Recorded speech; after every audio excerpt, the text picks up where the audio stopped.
Hey, welcome back to I Date Money Presents Money Talks with yours truly, Lisa Drennan. We have another amazing guest. She's dear to my heart. I absolutely just love her to death, and that's probably why I keep hanging out with her all the time. But please welcome our beautiful guest, Nicole Cherie Hesse, who is the founder of Wonder World Marketing. Does that sound awesome? Like, don't you want to be in Wonder World? It is the most amazing, magical place where money multiplies. You got to get in there. So welcome, Nicole. Thank you so much for sharing this space with me and our audience and all the things. So tell us, what's your earliest childhood memory when it comes to money? Hey guys, so happy to be here, Lisa. Thanks for the lovely introduction. I have a great early childhood money story. Okay, so I have a little brother, and my brother is 14 months younger than me, so we're very, very close in age, right? And I remember being at Home Depot with my stepdad, and we were walking through the aisles, doing all the things, and there was all these copper pipes, in the plumbing section. And my little brother said, "Oh, look at all that copper. We could buy all this copper and take it into the scrapyard," because my family owned the trash company. And so we would pull copper out of the trash and then go sell it at the scrapyard. And so my little brother, obviously not understanding how this works, right, was like, we could go buy all this copper and we could make so much money at the scrapyard. And so it kind of gave this context, right, of like he got made fun of like literally his entire life for this. My poor brother, like we bring this up at Christmas and at his birthday, and we always talk about Ryan selling copper that he paid too much money for. So it's this kind of inclination that, if you have something to say about money, sometimes you should just keep your mouth shut, right? Because you might be ridiculed for the rest of your life for making a misstep with it. And I know that that definitely contributed to my feeling of apprehensiveness around financial literacy. Yeah. And so many are illiterate when it comes to finances. And I find with a lot of entrepreneurs, they can make 6 or 7 figures, but they don't know how to manage it. So all of their money goes back into their business and they have none left for themselves. So when you think about money and dating money, you're out hanging out with money. When you first met money, you went on that first date, because I know you love money and you are partners and all that. But when you first went on that date with money, what was that conversation like? What did money say to you? I think that money really came into that concept for me as a teenager, because I got a job very early. Like I worked for my parents' company. When I was like 14, I was actually doing like accounts payable for the trash company. But then I got like my own job, my own like real job. And my mom let me work at a bar, which is crazy. So I was working at a bar. But I remember like getting tips, right? And so it was like, yes, you got your like measly hourly wage, which I think at the time was like $5.15 minimum wage, right? Oh, yeah. I remember getting like $20 tips from some of the people that were like the regulars. And so it was starting to build this relationship with money where like I really loved it. And it made me feel very special. Like money made me feel chosen. And so I started to build that kind of relationship, because obviously to have regulars who would give a hostess a tip like that, a $20 tip, it was like, it was a representation of how well I took care of people, of how open I was with people, of the relationships that I built with other people translated into money, even at a very young age. And so I've always kind of had that fascination with money. And I would take all of my tips, and I would take all of the things that were less than a $20 bill. So fives and tens and ones always went into like a shoebox, like a literal shoebox, right? So I would build up a literal shoebox, put it in the closet, and I always had the money. And I always really liked to like touch it, to like count it, and like the smell of money does a lot for me. So I like that connection to it. I love that. What'd you do with the 20s? The 20s all went in the bank, right? So Okay. 20s, hundreds, and all of the big bills went straight into the bank. And I used that to buy all the things. But the shoebox was like, I don't know, kind of like that secret money that you have, right? Yeah, It's like the secret stash. money. Yeah. It reminds me, my son used to keep a shoebox full of money under his bed. And I remember cleaning one day and the vacuum cleaner popped it out. And I was like, what's this empty shoebox doing there? And I was going to throw it away. And I'm like, oh, maybe I should check it out. So I opened it and there was all these fives and ones and tens. And I was like, oh, wow, he's saving money under his bed. I wonder why he doesn't put it in his savings account. I know, like, so we had that conversation because we're not earning any interest on money that's sitting in a shoebox under the bed. And of course, I can tell you all kinds of stories about things getting burnt and, but we Yeah. won't go there. We won't go there. So thinking about your money relationship and your finances, you're a very successful entrepreneur with Wonder World and all of that. What was it like to rapidly receive so much money in such a short period of time? Well, in this journey, it was pretty crazy. As a bartender, I was pretty successful. Like I was making 3 times the industry standard. I was making between $10,000 and $12,000 a month, but I was working 90 hours a week and on my feet 14 hours a day. And like, it was hard, right? It was hard work. And so switching over into the coaching industry, where I remember I did a launch and it was 3 days, and it's not like 3 whole days. It was like 3 1-hour sessions, right? Like 3 1-hour sessions resulted in $22,000, and it blew my mind. Right? It was like stunning. And it's like it's coming into your bank account and you're like, oh my God, like you don't even know what to do. Like there's that feeling of like overwhelm and elation and excitement, but also just like so many things changing in such a short amount of time. I mean, a couple weeks after that, I had my first $10,000 day. And then a couple weeks after that, I had a $50,000 launch. And in my 8th month as an online coach, I had done my very first 6-figure month. And then I was at $1 million in 13 months. And so that was such a rapid change for me. And I was very much building that airplane in the air, and I didn't have the best money systems set up on the back. One of the things that I did do that was really like, I'm so grateful that I did, was that after that first 6-figure month, I took all of that cash and I used that as a down payment on 13 properties.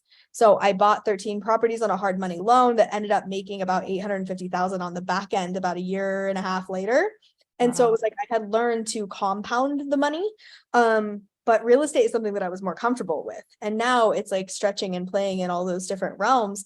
There's so much mindset that goes into this. And I had so many people like reaching out to me and asking me for money. I mean, strangers on the internet, telling you these big sob stories about their kid having like losing a kidney and like all these different things. Your friends, your family, like everything changes so quickly because people begin to perceive you differently, oftentimes faster than you perceive yourself differently when you make that money. And so it's having the outside start to match the inside was definitely a struggle in the beginning. Yeah, thank you for sharing that. Because a lot of people think, oh, I'm going to make all this money and, it's not going to change me. But you are, whatever you're doing before you make that much money, it's not going to change unless you choose to make it change. And I find when you have the money management system in place and you give every dollar a job, you have that ability to multiply it. And I love that you you leveraged your debt to invest in these properties. The ROI was astronomically amazing. I mean, that is real estate is one of my favorite investments to go into. And a lot of people are intimidated by it because they don't understand, the terms and all of that, and really getting educated on that. And then knowing like, okay, how does it work, and understanding all the insides out, gathering all the facts so that you can multiply that money. Because I know so many people who make poor choices in investments. And I won't mention the few that I don't like, but real estate is definitely a giver and definitely something that you should do. So that's so awesome that you were able to multiply that. And as you grow and as you get up to, like, you have a goal to do 9 figures, right? Yeah. So what strategy are you implementing to move yourself into to transition to 9 figures? Well, I definitely had a lot of financial literacy to be building. I'm glad that I had a foundation in real estate so that I could put money into a tangible place, because for me, I think that that was really important. When you start making money at kind of like an unreasonable amount so quickly, it helps to have a tangible point of reference where it's like, okay, I'm buying a property. Like you can see it, you can touch it. There's a piece of paper that goes with it, right? It feels real. And then you have a resale value. And so it makes you feel safe in that exchange. And so one of the principles that I adopted very early in this, same as you, what you're talking about, is that money has a plan, right? And so it's not just sitting in a shoebox under my bed, right? Like the money has a plan. So when I'm making money, yes, a portion of that is going to charity. A portion of that is obviously going to operational expenses, right? So it goes and works for the business. A portion of that is going to me personally. A portion of that is going into investment. and various different ways of investment, right? So it's like, yes, the real estate piece, but I also like to do acquisition, right? So I can buy small companies, or I can buy up different audiences, or I invest in ads and building lists, right? So there's lots of different things where the money has a purpose. And so I'm not just like hoarding it in a bank account, which I think was really important to develop multiple streams of revenue, but also to get very comfortable learning new financial skill sets. And so I think that a lot of people are like, well, just do one thing and get really good at one thing. And I agree with that to a certain extent, but not if you're trying to get to 9 figures. If you're trying to get to 7 figures, great.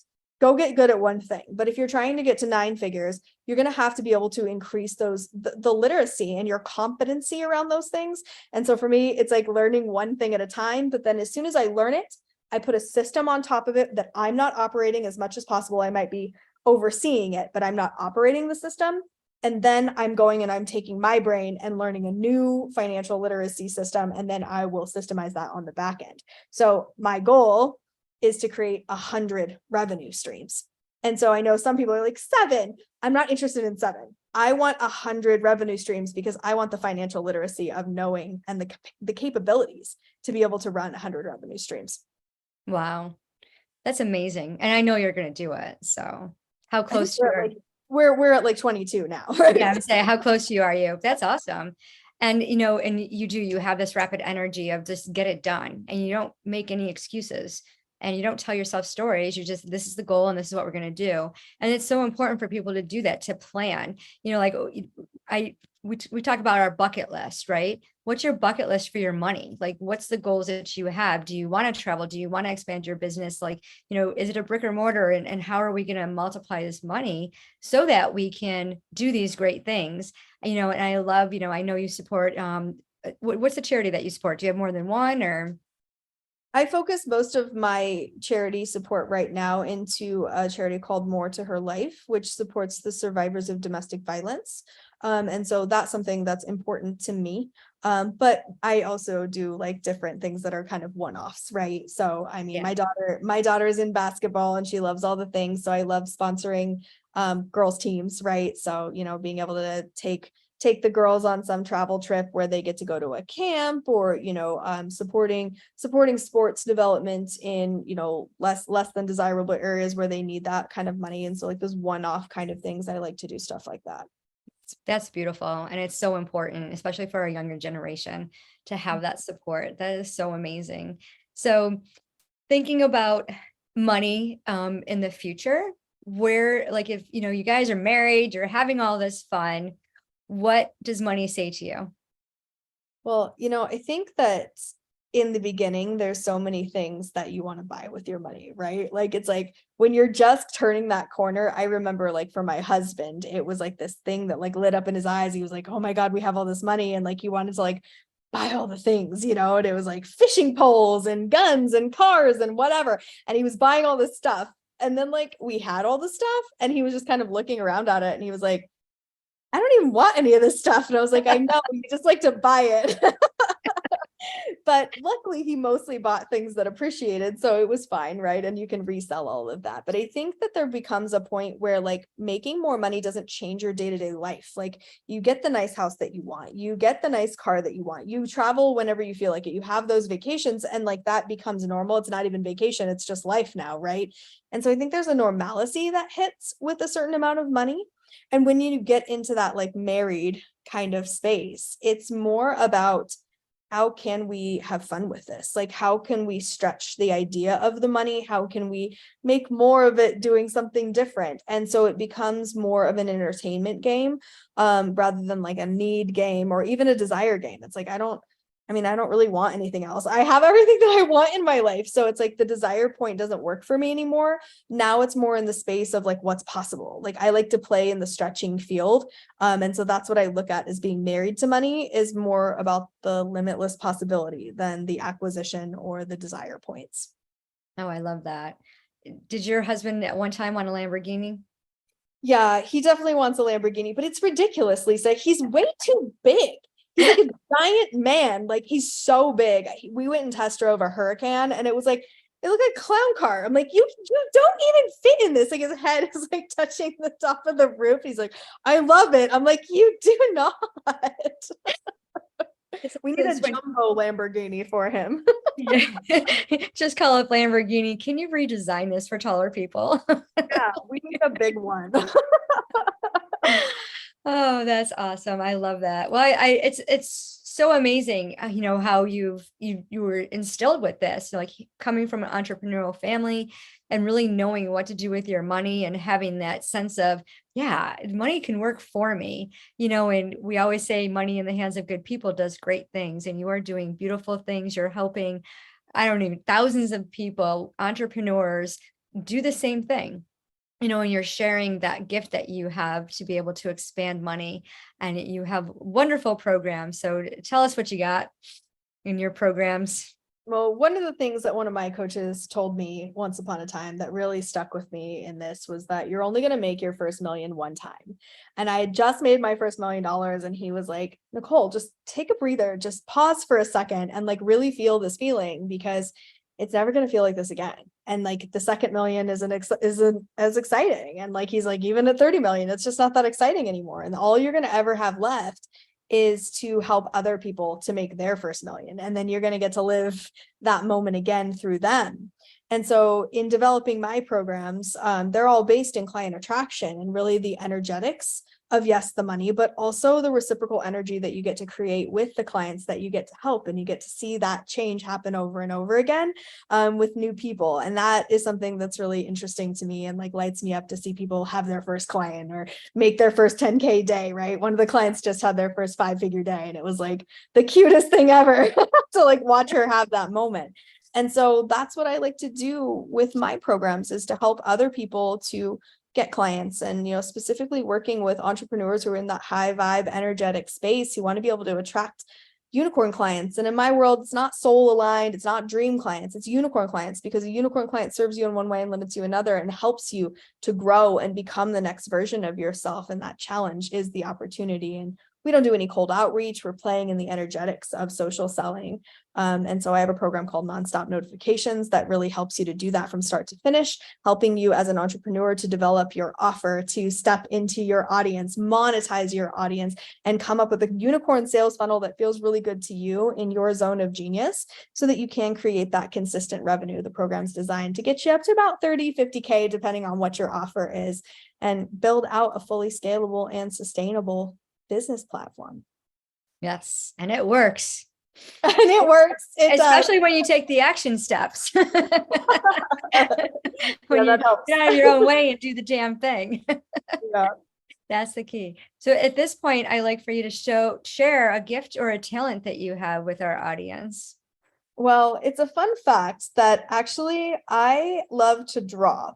And so this is something where obviously I can't do this right now, but it is something where I love to draw. I love to create art. And so if you go into any of my world, you will see all of my creative talent, because all of my branding is all done by me. I do it all myself, which is pretty rare in the coaching industry. And so you will get to see all of my crazy unicorn stuff. But just know that behind the scenes, when you're clicking on all of these things, I actually drew all that. Wow, I didn't realize that. You drew all that. You are very talented. That's a beautiful gift. That's amazing. That's probably going to be one of your 100 income streams, I imagine. Right? If it's not already. I get really pissy when I'm teaching it to other people, though. It's one of those things that I like to just do for myself. I don't really like to do it for others. Oh, okay. All right. Well, maybe that will change as you Maybe. transform and grow, right? That's so beautiful. I love that. I always respect artists and their ability to be able to create things like that. I'm really good at stick figures. Yeah, very good at stick figures. So what words of wisdom would you like to leave with our audience? Guys, when it comes to money, I think that it's understanding that basic level of principle is that money is energy. And so when you understand this, it's allowing yourself to flow in reciprocal energy, knowing that money is meant to be spent. It's not meant to be hoarded. And the best thing that you can do is really create a respectful system for your money that allows money to support you.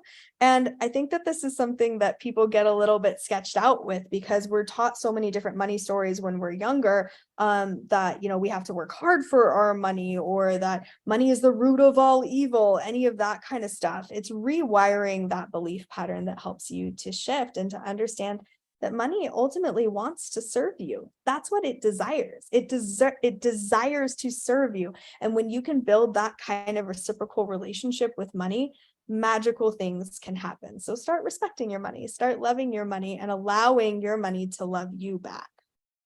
Beautiful. I love that. The respect has been shared 3 times today in the interviews that I've done. And I love that when we talk about respecting money, like, how do you respect money? I'm like thinking about how you treat it when you receive it. Like, what are you doing with it? And when you have cash, when you're putting it in your wallet, like, are you crumpling it all up, or are you organizing it, facing all the president's heads in the right direction, you know, putting it in the denominational order, and really looking at it and knowing how much you have. Know how much money you have, because that's a form of respect, right? So thank you so much, Nicole, for sharing this space. What's the best way for our audience to reach you? Well, I would love for you guys to come and join the Facebook group. It's called Unicorn Client Attraction Secrets for High Vibe Wonder Women. And in my world, Wonder Woman is a mindset, not a gender bias. So anybody and everyone is welcome in this environment. But I also have a free gift for any entrepreneurs that might be listening today, is that you guys can go to nonstopnotifications.com, and that's going to take you to the 100 wonderful ways to get more and better clients so that you can start attracting your unicorn clients. Oh, awesome. Thank you so much for that. And we'll put those links in the show notes. And for anyone who's listening, show us some love, comment, ask any questions, and be sure to connect with Nicole and Wonderworld. It'll be the best decision that you've ever made. And please share this with all the people that you know who want to make money, because who doesn't want to date money, right? And remember, it doesn't matter how much money you have, it's what you do with it.